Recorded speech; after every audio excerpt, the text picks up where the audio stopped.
করতে হলে police verification লাগে। আমি জিজ্ঞেস করতে আরম্ভ করলাম, অনেকেও হয়তো আগেও করেছে, কারণটা কি? পাসপোর্ট তো আমার নাগরিক অধিকারের একটা অধিকার।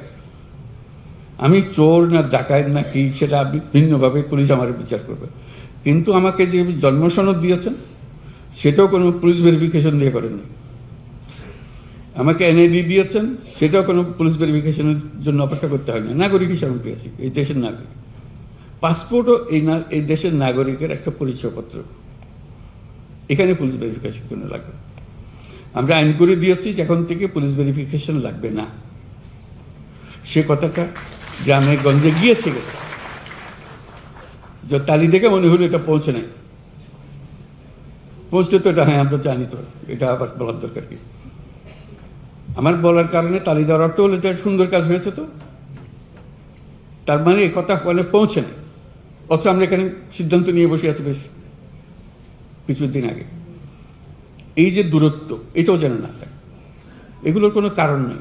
বিনা কারণে মানুষ হয়রানি করাটাই যেন আমাদের ধর্ম।